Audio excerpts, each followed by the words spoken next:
My fiancée asked for a break to explore her feelings for her ex, so I canceled our wedding and gave her an ending she never expected. My name is Jake, a 32-year-old male. Up until a few weeks ago, I thought I had my life pretty much figured out. About 4 years back, I met this girl, I'll call her Brittany, a 29-year-old female, at my buddy's house party. She caught my eye right away, blonde, fit, with this confidence that just pulled me in.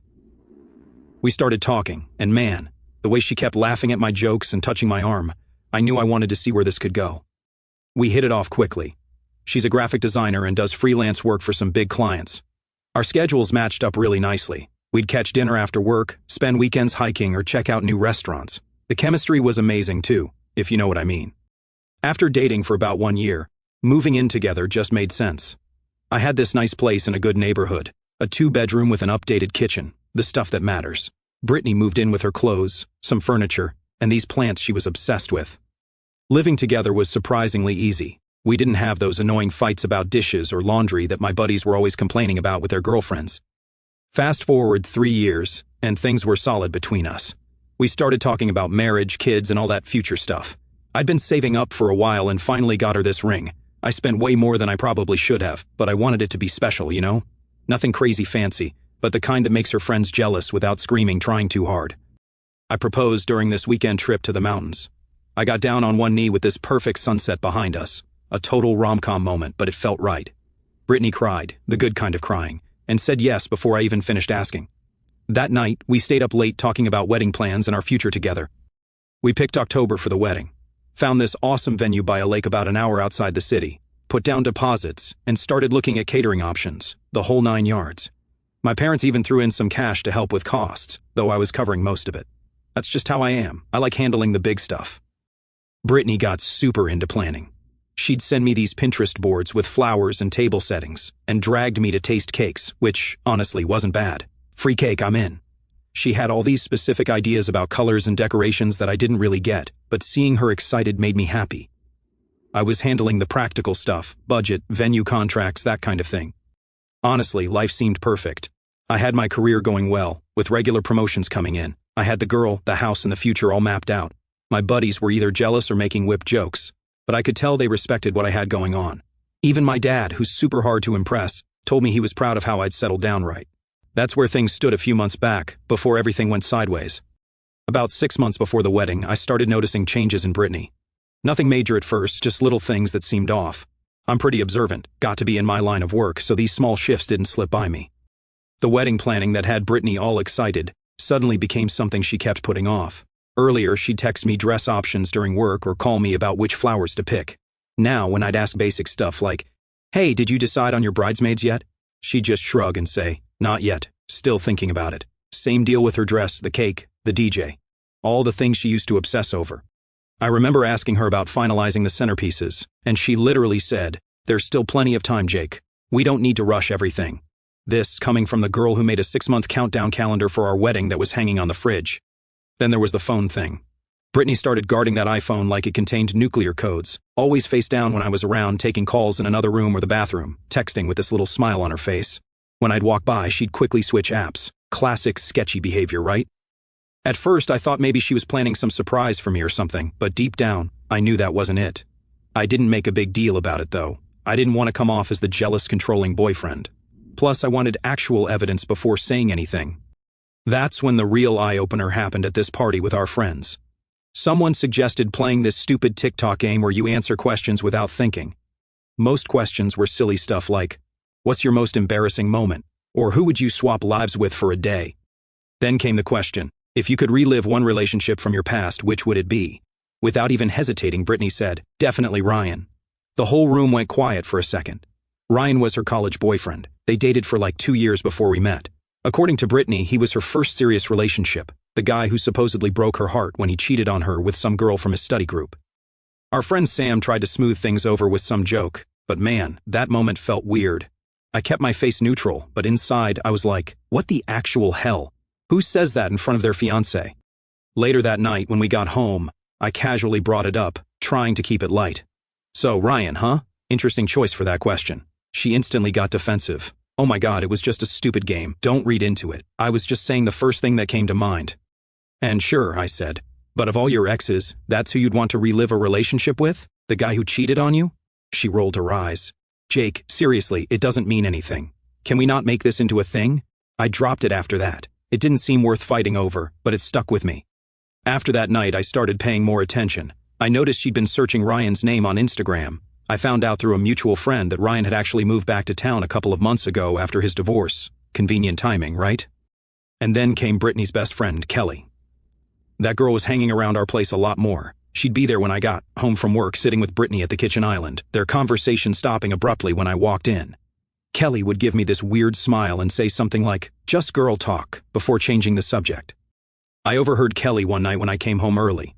She was sitting with Brittany on our couch. "So you're telling me you never think about Ryan anymore, like, at all?" Kelly was saying. "I mean, it was years ago," Brittany replied, not sounding very convincing. "But he was your first real love," Kelly pushed. "Those never really go away." I made some noise in the hallway, and suddenly they were talking about some TV show. At the time, I thought it was odd, but didn't think too much of it. Just friends reminiscing, right? Kelly would make these little comments too, stuff like, "Marriage is such a huge step. You want to be absolutely sure, or you're still so young. Most people don't settle down until their 30s now." Always when Brittany was in earshot, always with this concerned look on her face like she was just looking out for her friend. I'd catch Brittany looking thoughtful after these conversations, quieter than usual. Like one time she sat in front of me. "Jake, do you ever wonder if we're moving too fast?" she asked out of nowhere. I was confused. "Too fast? We've been together 4 years." "I know," she said, twisting her engagement ring around her finger. "But Kelly was saying how her cousin got married young, and now she's divorced at 27 because she didn't experience enough life first. Since when do we make life decisions based on what Kelly's cousin did?" I asked, trying to keep it light. Brittany shrugged. "I'm just saying maybe there's wisdom in making sure we're not rushing." I told her, "Babe, we've lived together for 3 years. The wedding's in 6 months. I wouldn't call that rushing." She nodded but didn't seem convinced. "Yeah, you're right. But the seed was planted, and that only grew more questions around her in my mind." Then she started coming home late from work, having drinks more often. Her stories about where she was and who she was with had little inconsistencies. Nothing major enough to call her out on, but enough to make me suspicious. We were just sitting there, her phone on the table in front of me, when a notification popped up. I didn't even get a chance to read it, just saw the screen light up. Before I could react, she practically lunged for it, nearly knocking over her drink in the process. I raised an eyebrow. She fumbled with some excuse. Just a group chat, nothing important. Her voice was too quick, too forced. I leaned back, keeping my expression neutral. I didn't say anything, but I didn't have to. That reaction alone set the alarm off. Little things kept piling up after that. Texts she angled her screen away for. Dates when her stories didn't line up. I'm not proud of it, but I even checked our shared cloud. I found pictures of her at restaurants she never mentioned, places we'd never been together. Little did I know how bad it was about to get. Then, one day, everything finally came out in the open. I got home from work earlier than usual, thinking maybe Brittany and I could grab dinner at that Italian place she likes. Walking through the door, I immediately felt something was off. Brittany was sitting on our couch, still in her work clothes, staring at her phone with this weird, nervous energy. "Hey, babe," I said, dropping my keys in the bowl by the door. "You hungry? Thought we could hit up Marshall." She jumped a little, like she hadn't heard me come in. "Oh, Jake, we need to talk. Words no guy ever wants to hear, right?" My stomach instantly knotted up, but I kept my face neutral. I'd been half expecting something like this for weeks. "All right," I said, sitting down across from her. "What's up?" She couldn't even look me in the eye, just kept fidgeting with the edge of a throw pillow. "I've been doing a lot of thinking lately, about us, about the wedding." I waited, not helping her out. After what felt like forever, she finally continued. "I think I need some time, some space, to figure things out before we get married." "Time for what, exactly?" I asked, even though I already had a pretty good idea. She took a deep breath. "To make sure this is what I really want. Marriage is such a huge commitment, Jake. I need to be certain before we do this. And how exactly are you planning to find this certainty?" I kept my voice steady, watching her squirm. That's when she dropped the bomb I'd been expecting. "Ryan reached out to me a few weeks ago. We've been talking, and I think there might still be something there. I feel like I need to explore that before I can fully commit to marriage." Inside, I was furious. All the planning, the deposits, the years together, and she wants to hit pause to check if her ex is a better option. But outwardly, I stayed calm. Getting emotional wouldn't help me here. "So, you want to put our engagement on hold while you go see if your ex-boyfriend is more your style?" I asked flatly. "It's not like that," she insisted, finally looking at me.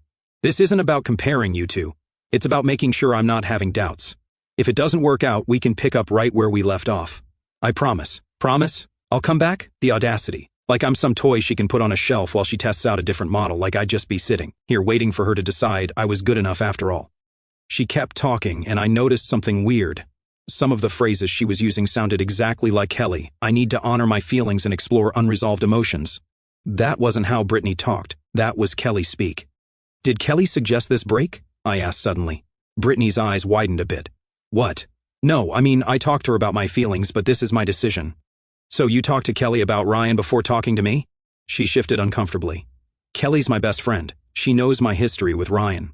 And what exactly did Kelly say when you told her you were thinking about reconnecting with your ex? Brittany looked down at her hands. She said I owe it to myself to be sure that it's better to figure this out now than have regrets after we're married. Of course she did, I said. I'd seen Kelly texting Brittany a lot lately, always with this concerned look when they were together. Now I was starting to see the whole picture. How long are you thinking this break would last? I asked, sounding more curious than pissed off. She seemed relieved I wasn't shouting. Maybe a month. I'll stay at my mom's while I figure things out. I knew for a fact her mom lived over an hour away. No way was she planning to commute from there. She was going to stay with Ryan, guaranteed. I nodded slowly, like I was considering it. If that's what you need. You're not mad? She asked, surprise all over her face. I shrugged. We all got to do what's best for us, right? Take your time. She looked so relieved it was almost funny, like she'd expected a big fight and was getting off easy. She hugged me tight, thanking me for understanding, completely missing how tense my body was. While she packed a bag, I ordered takeout and acted like everything was normal. I made small talk about work, asked if she needed help carrying stuff to her car. The perfect, understanding fiancé. When she left, promising to call me in a few days, I waited until her car was out of sight before locking the door and letting my real feelings show. I punched a pillow so hard feathers went flying, then paced around our living room, my mind racing with what I needed to do. She thought I was sitting here like a chump, waiting for her to explore things with Ryan and graciously take me back when she was done. Hell no. That's not how this was going to play out. The second her car disappeared down the street, I stopped the nice guy act. Time to get my stuff together and move fast before she changed her mind and tried coming back. First thing I did was call my boy Marcus. We've been tight since college. He was my roommate freshman year, and now he's a lawyer specializing in asset protection. I shot him a text. Need to talk ASAP privately. Dude cleared his schedule for me the next morning. That's a real one right there. Second call was to Sarah, my realtor. She helped me buy the house 2 years ago. Remember when I mentioned maybe selling in a year or two? Plans changed. Need to list ASAP. Sarah's cool as hell. She didn't even ask questions about the sudden change. I also called the wedding venue. Something's come up. What's your cancellation policy? Found out I could get 60% of my deposit back if I canceled within the week. Not great, but better than nothing. After that, I went through my list and contacted every single vendor, photographer, caterer, DJ, florist. Some deposits were completely gone. Others, I could get partial refunds. Whatever, it was just money. The important thing was making sure everything was dismantled before Brittany had a chance to weasel her way back. Next morning, Marcus laid it all out for me in his office. The house was 100% in my name. Brittany had credit problems, so I took the mortgage myself. That meant I could sell without her signature. The engagement ring was legally mine until marriage, thank God. And since we weren't married yet, I was in the clear to protect myself. You know you dodged a bullet here, Marcus said while we went over paperwork. Imagine if this happened after the wedding. For real though, splitting assets in a divorce would have been a nightmare. The house went on the market that afternoon.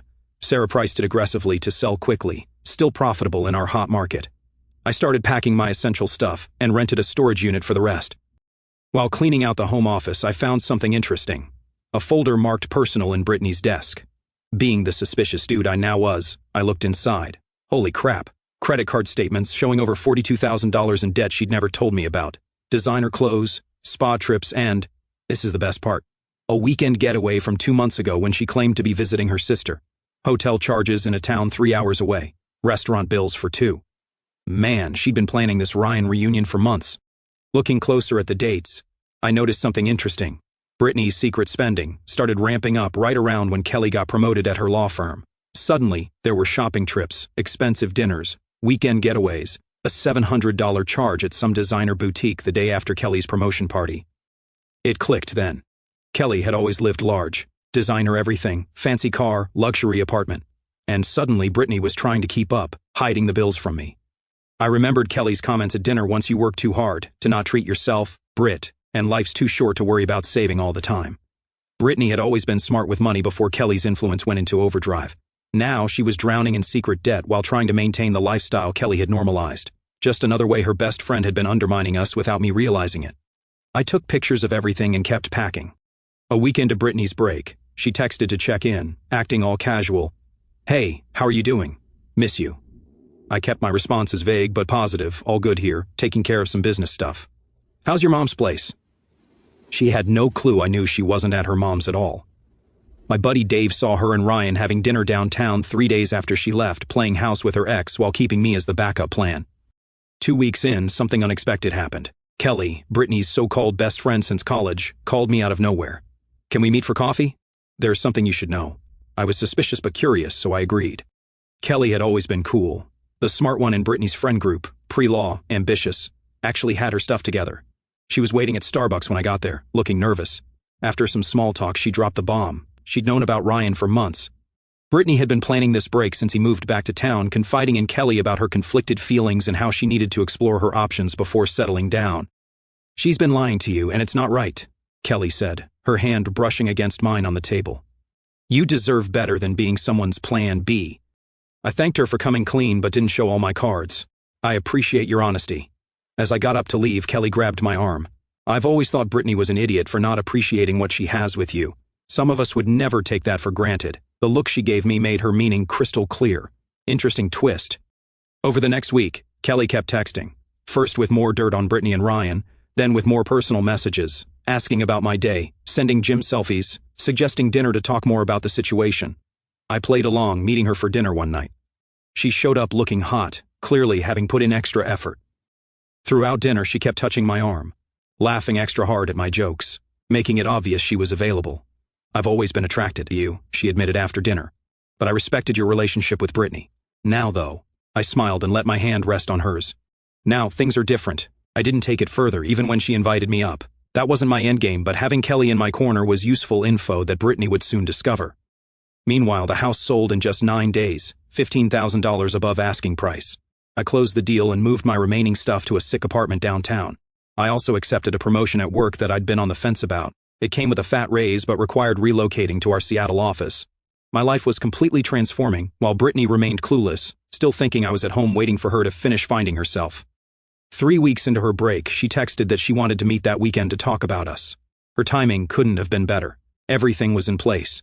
What she didn't know was that I'd already sold our house, canceled our wedding, packed my stuff, and lined up my new job in Seattle. Oh, and her bestie had been blowing up my phone with flirty texts and pics all week.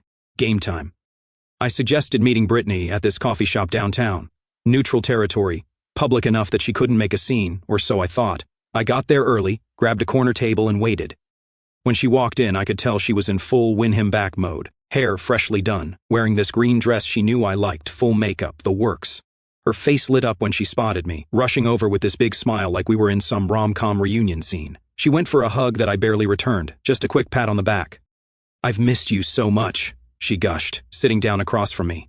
"These past few weeks have been really eye-opening." I just sipped my coffee and let her talk. She launched into this whole speech that sounded rehearsed as hell, all about how seeing Ryan again had given her the closure she needed and made her realize I was truly the one. How she was ready to fully commit to our future and couldn't wait to become my wife. Like I was supposed to just be waiting around with open arms, please. When she finally stopped to breathe, I smiled.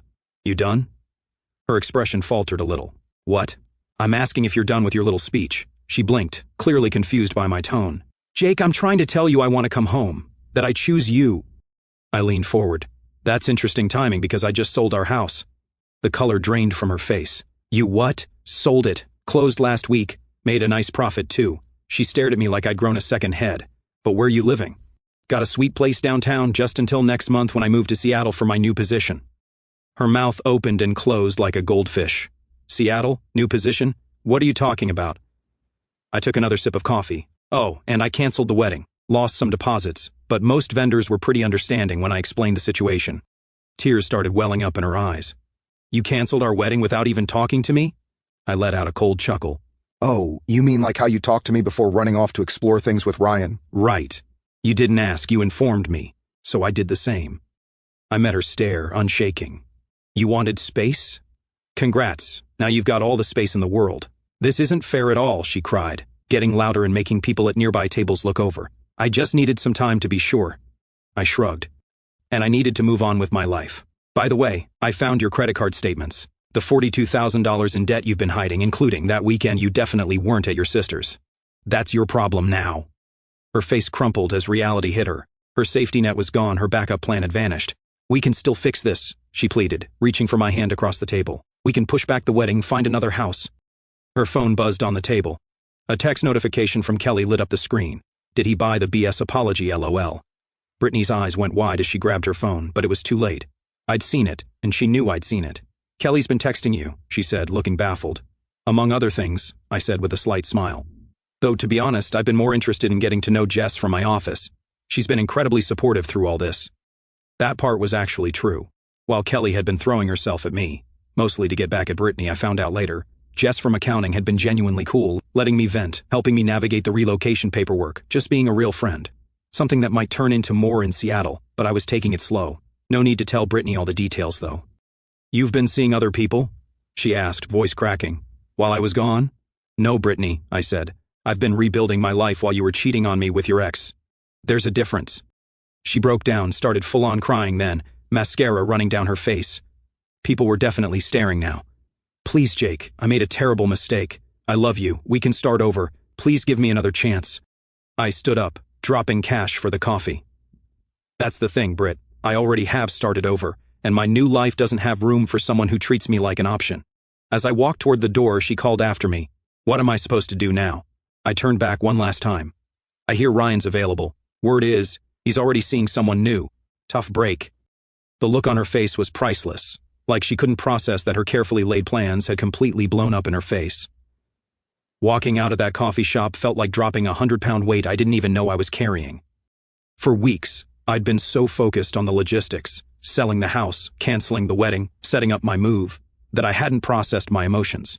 But in that moment, walking away from her tears and manipulation, I felt free. Later that night, the texts started coming in. First, apologetic. I'm so sorry, please can we talk? Then angry, I can't believe you sold our house without telling me. Then desperate, I'll do anything to fix this, anything. I didn't respond to any of them. What was there to say? The next day, her mom called me. Apparently, Brittany had shown up at her place in hysterics, telling some twisted version of events where I was the bad guy. Classic. Her mom actually seemed surprised when I calmly explained the real situation, including the Ryan stuff. I had no idea she was even in contact with him, her mom said, sounding genuinely shocked. She told me you two were just taking a break to think about the wedding. Well, now she has all the time in the world to think, I replied. And yeah, it's been 3 months since the coffee shop showdown with Brittany, and holy crap, has my life changed. Seattle is awesome. My apartment has a sick view of the water. I can literally see the Space Needle from my living room.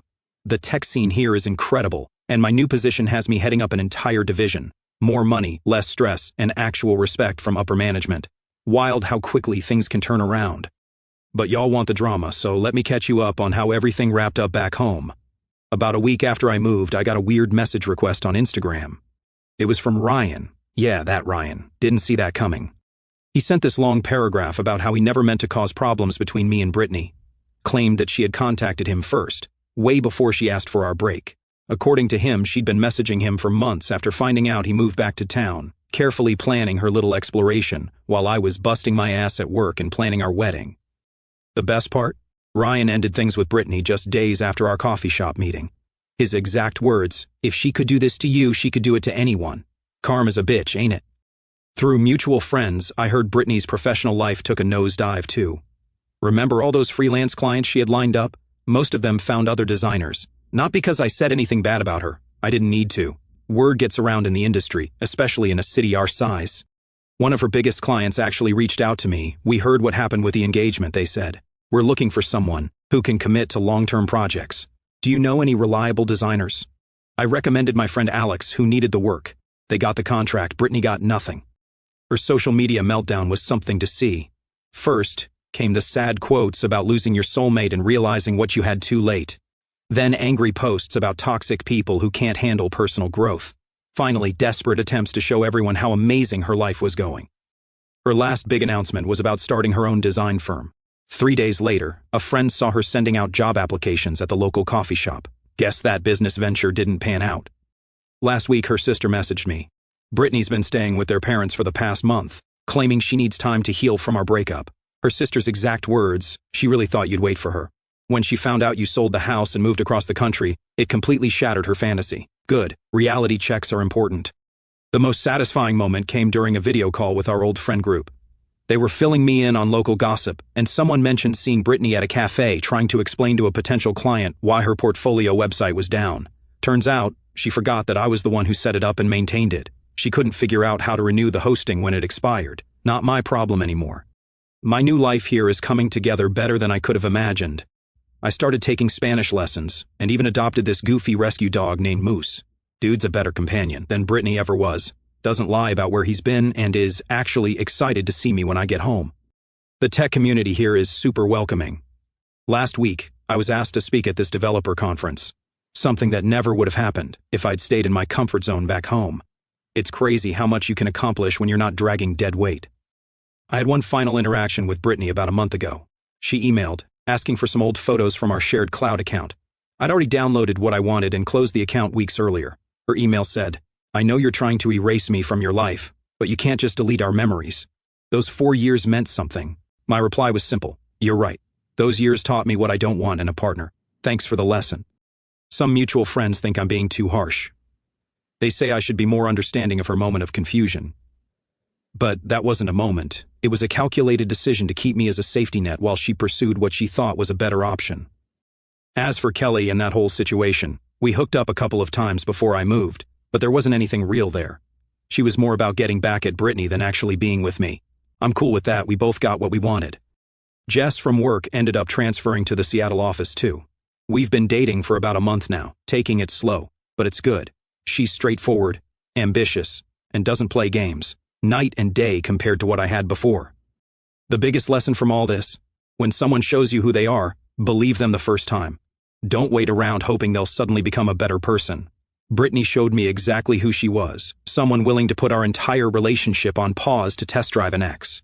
I'm just glad I found out before we signed those marriage papers.